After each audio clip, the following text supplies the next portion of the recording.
Hi friends, welcome to our channel. మేము ఈరోజు fish curry వండుతున్నాం. So మేము ఎలా వండుకుంటామో మీకు చూపిస్తాను, చూడండి.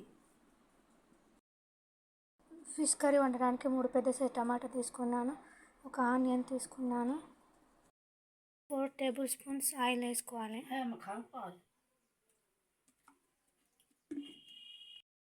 మిర్చి జీలకర్ర వేసుకోవాలి, పోపుకు కరివేపాకు వేసుకోవాలి. తర్వాత ఆనియన్ వేసుకొని ఫ్రై చేసుకోవాలి, కలుపుకోవాలి. ఆనియన్స్ ఉంటేనే బాగుంటుంది, ఎక్కువగా ఆనియనే వేస్తాను నేను ఎప్పుడైనా. బ్రౌన్ కలర్ అయ్యాక కొంచెం పసుపు వేసుకొని కలుపుకోవాలి.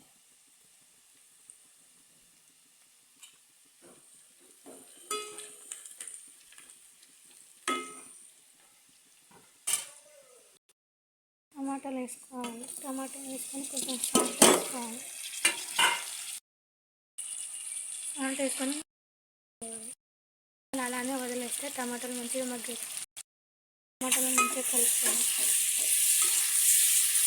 ఇలా మగ్గాయి చూడండి, మంచిగా మెత్తగా ఉడికించుకోవాలి. అల్లం వెల్లుల్లి పేస్ట్ వేసుకోవాలి.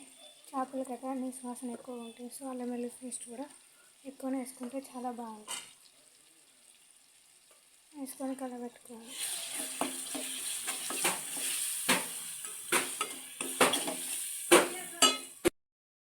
తగ్గినంత కారం వేసుకోవాలి.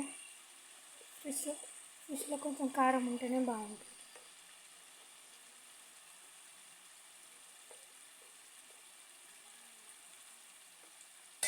వేసుకొని మంచిగా కలుపుకోవాలి.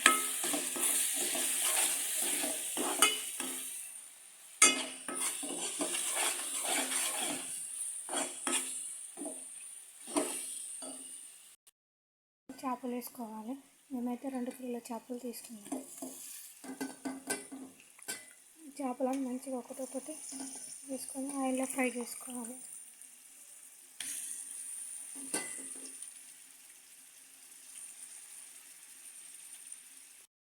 బాగా కలుపుకోవాలి. మసాలా మొత్తం తీసుకుంటుంది.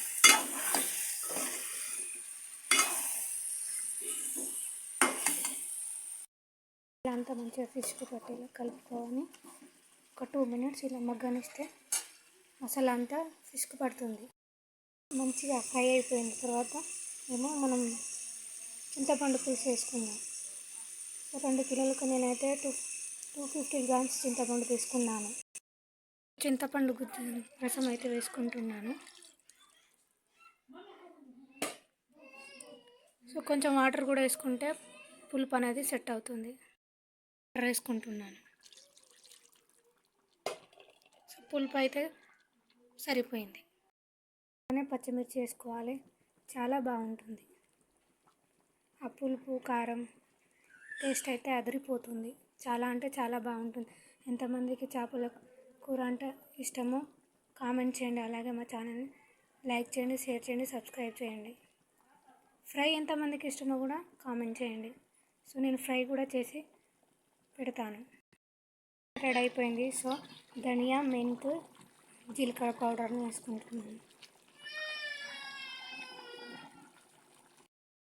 వేసుకొని స్టవ్ ఆఫ్ చేస్తే టేస్టీ చేపల కర్రీ రెడీ.